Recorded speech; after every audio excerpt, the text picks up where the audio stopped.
More than 4.5 centuries ago, this place was a small, sleepy village, and no one could imagine that this would one day serve as the capital of the Mughal Empire.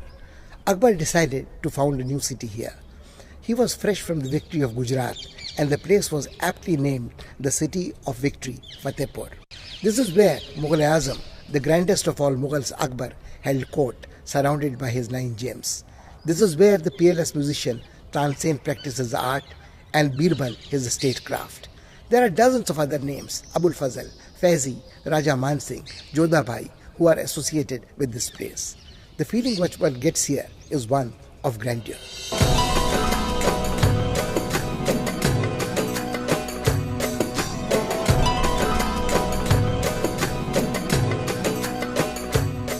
About 225 kilometers away from Delhi, the fort of Fatehpur Sikri is in Uttar Pradesh.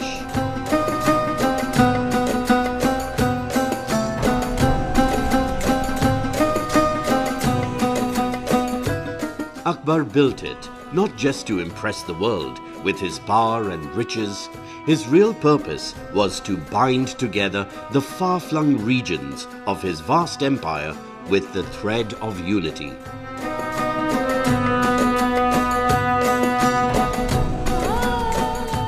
Although the beauty of the buildings here is breathtaking, they stir the soul and evoke in one the feeling that this is merely the overture before some spiritual discourse.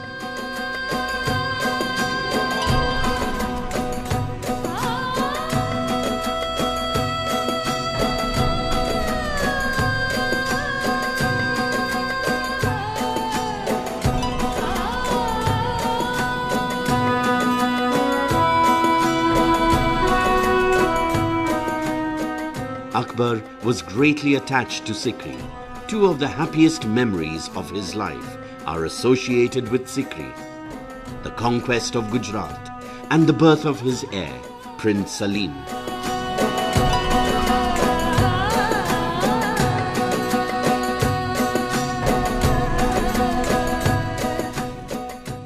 He supervised the building of this fort. He had his son, which was the most important thing for him, which was the raison d'etre for him to build Fatehpur Sikri, and that he could visualize the fusion of the cultures exemplified in the architecture.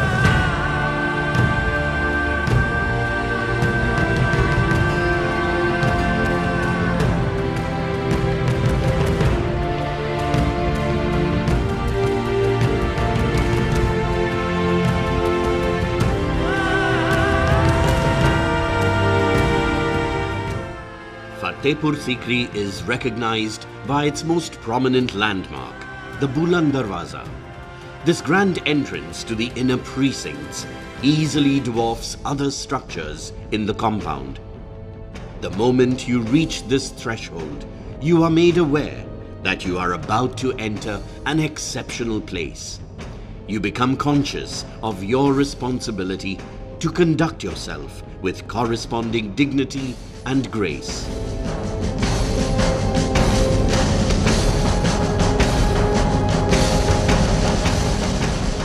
Gateways are actually statements, that symbolize power and authority of the space. When you're standing next to a gateway of that scale, it's the monumentality that strikes you, which is most impressive. And that's the entire idea of, someone entering or being at the entrance of a palace complex or fort.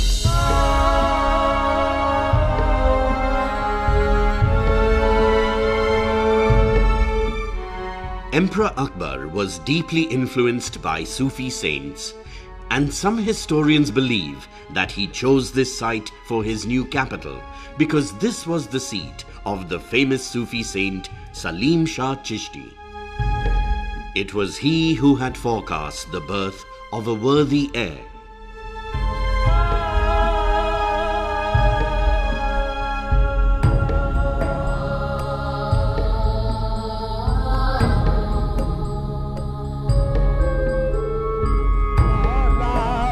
Salim Chishti, Akbar Salim ची मौला सलीम मेरे ख्वाजा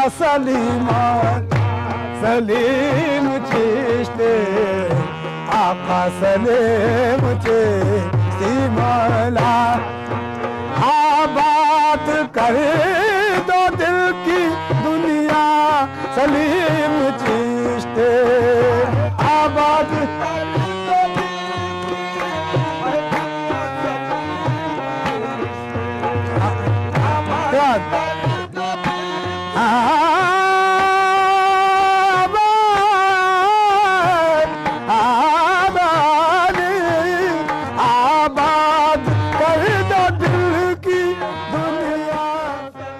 दुनिया के कोने कोने से लोग औलाद की ख्वाहिश से तमाम विशेष मांगने के लिए यहाँ पर हाज़िरी देते हैं, मिन्नत का धागा बांधते हैं और उसके बाद जब उनकी मिन्नतें पूरी हो जाती हैं तो फातह ख्वानी करते हैं, तबरुकात बांटते हैं, प्रसाद बांटते हैं अपनी हैसियत के मुताबिक और वो सिलसिला आज तक जारी है।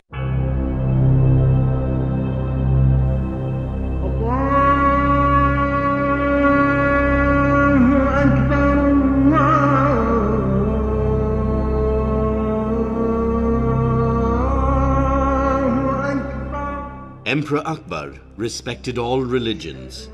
His ideas were all-embracing and humanistic. He constructed the exquisitely beautiful Jama Masjid here in Fatehpur Sikri that eloquently testifies to his aesthetic taste.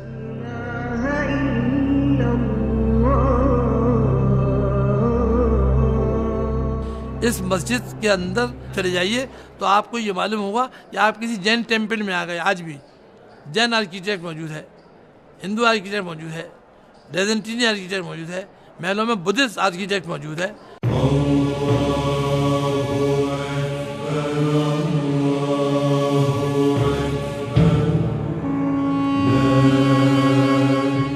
Be it the pillars or the arches, it is clear that the inspiration was Hindu. You encounter motifs like a lotus at one place and a pitcher or bells at another.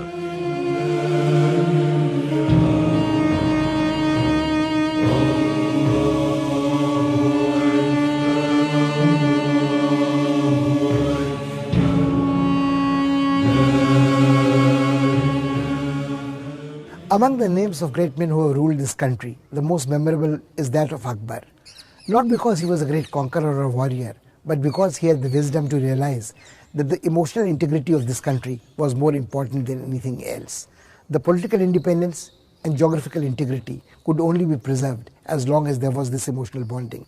Here, dwelling in Fatehpur Sikri, he conceived of the policies of Deen Ilahi and Sulh Kul that promoted communal harmony and synthesis. Here, the buildings in Fatehpur Sikri reflect this thought.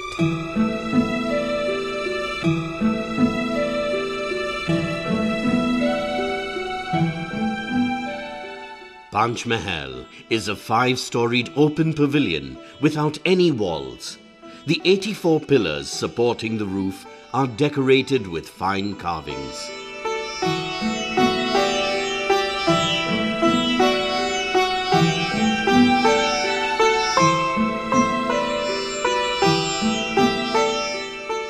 Although there is no record of the purpose it fulfilled, the beauty and serenity it exudes is unmatched. One experiences a sense of infinite open space. Man remains in communion with nature.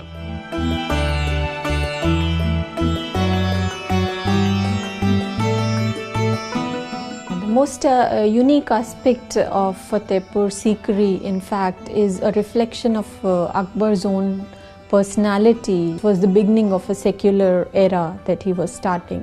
And you see that reflection in the spatial planning and architecture of Fatehpur Sikri. Till date, architects find it one of the most outstanding examples where you see a spatial fusion of the Mughal architecture with the indigenous Hindu architecture. Anoop Talab is built in the middle of the courtyard and comprises the innermost part of the palace.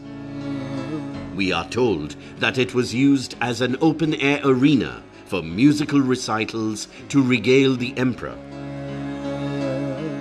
What Akbar really stood for was the fact that he understood and respected what India meant. He wanted to be a part of all the religions India represented, and yet he was very firmly rooted in his own culture.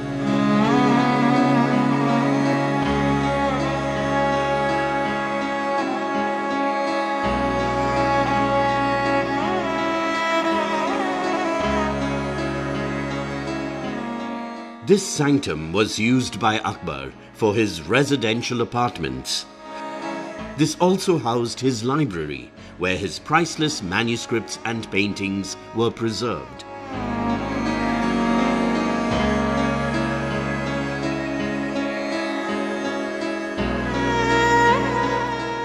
The bedroom was aptly called Khwabgah, the dream house. The whole idea of being in his Khwabgah, where he could dream the impossible dream. He could dream of a unification of all the faiths, of spiritual unity, of the multiple faiths of India coming together.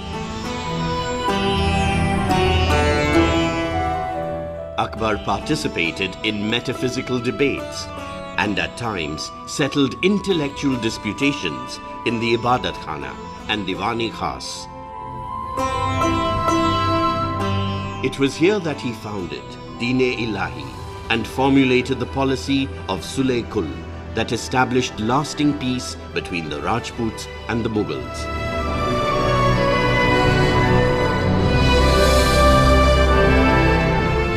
The design of this building is symbolic of an open mind.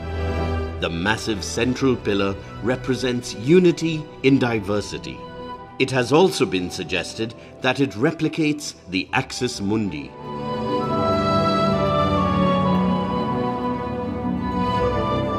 The architecture of Diwan-e Khas seems to embody the characteristic features of Akbar's administration.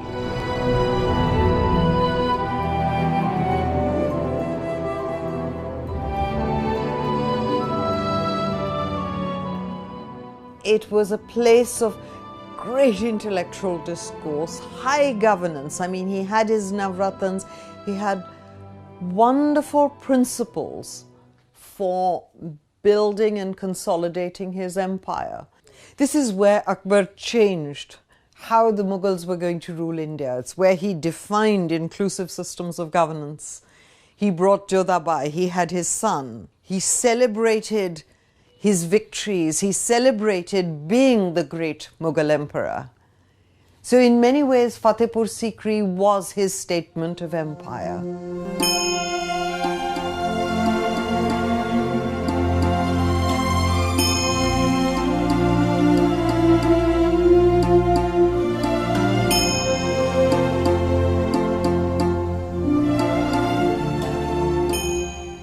Jodha Mahal proves that the policy of Sulh-e-Kul was not confined to politics.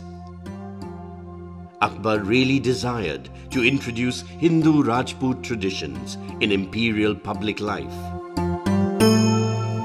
Relevant practices celebrating diversity, he felt, could reinforce unity and lead to emotional integration.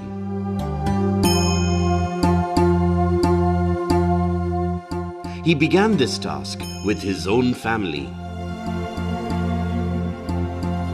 Jodhabai Palace typically shows the Hindu kind of temple kind of architecture with the trebeat system where you have beams and columns and intricate carvings on the sandstone, which are more figural than geometric in nature and more floral in nature. So it again relates more to the Hindu temple architecture.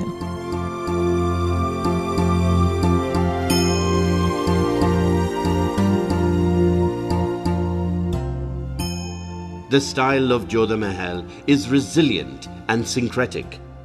One encounters here both the folk and classical elements.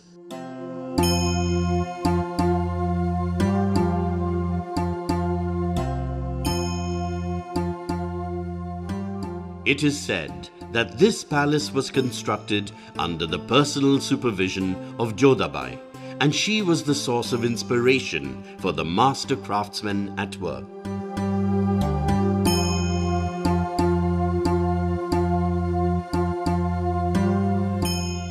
He genuinely loved Jodhabai, and he was genuinely determined to understand her culture and allow her to bring it to his court. So to that extent, he was not an oppressive husband or emperor. He sought the marriage of the two cultures out of love of his wife. This is a small kitchen known as Jodha's kitchen. It is said that a variety of recipes from various regions were prepared here. History also records the kind of kitchen areas which was right in front of the Birbal house, and the kind of cooking that was used to happen there, with the number of, with a variety of spices, cooks from all over the world who would be creating all this.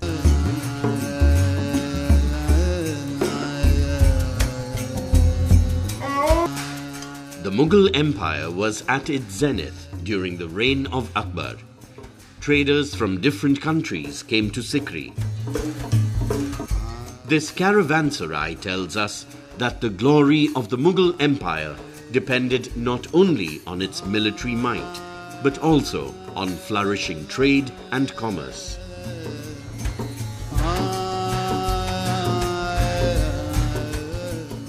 Idea of bringing the great faiths of India together in a single forum, he must have dreamt of an India far greater than what the tenets of any religion were, or what the tenets of governance were.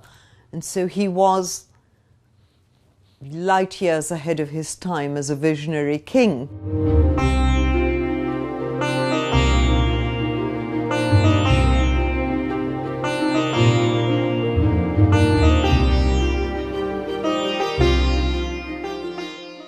Birbal Mahal is decorated with Hindu motifs and designs that recall old palaces and temples.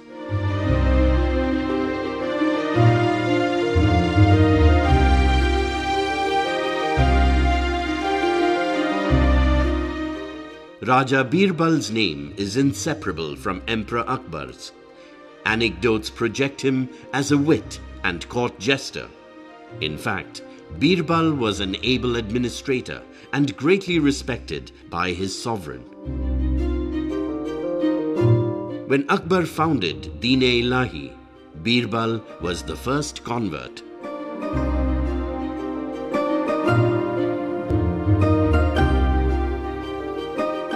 The notion of plurality was a notion that Akbar accepted with open arms. His Din-e-Ilahi was ultimately an attempt to bring Hinduism and Jains and Buddhists and the various sects of Islam together into some kind of a congenial dialogue, and realize the fact that ultimately all religions lead to the same ultimate goal. This realization in Indian history was only with Ashok, who had these rock edicts which said, "You will not disrespect any religion." And that entire story of Indian, shall we say, pluralism, the Indian respect for diversity and diverse views, got fortified by these two great emperors.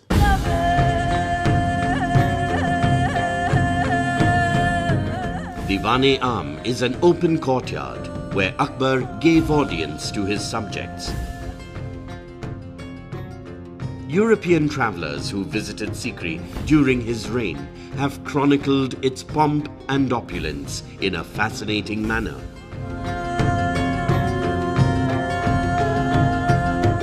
But for the brief shining moment that he held court in Fatehpur Sikri, it was at its most learned, at its most cultured, and perhaps at its pinnacle.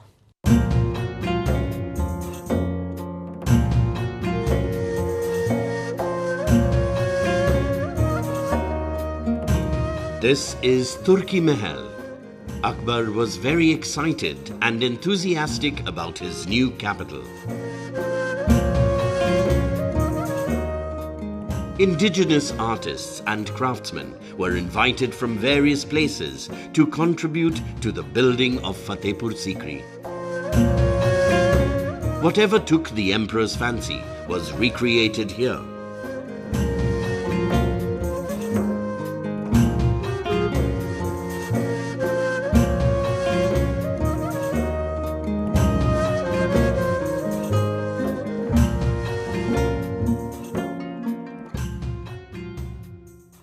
Many centuries have lapsed since, but nobody has been able to solve the riddle that why the city was deserted so soon after its foundation.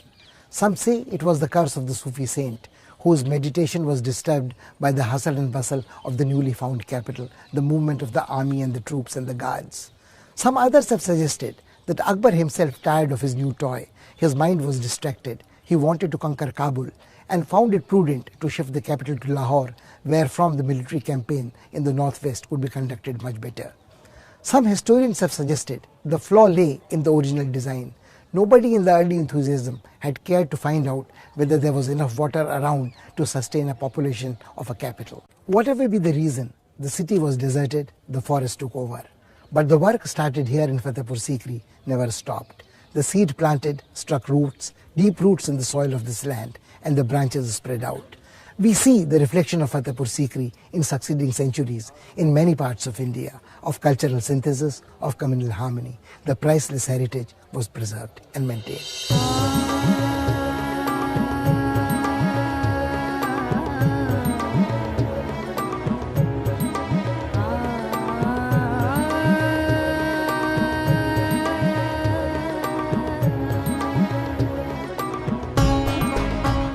Fatehpur Sikri tempts visitors to come again and again. Akbar's dream of Sule-Kul has the attraction to draw them like a strong magnet.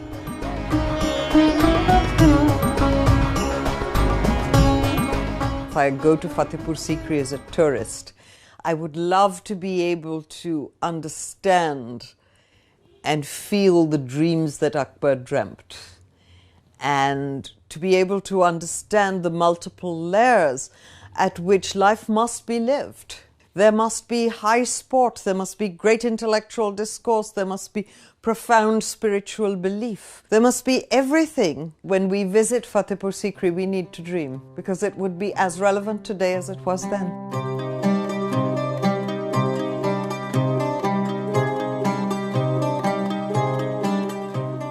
Akbar had dreamt of uniting this land full of diversity.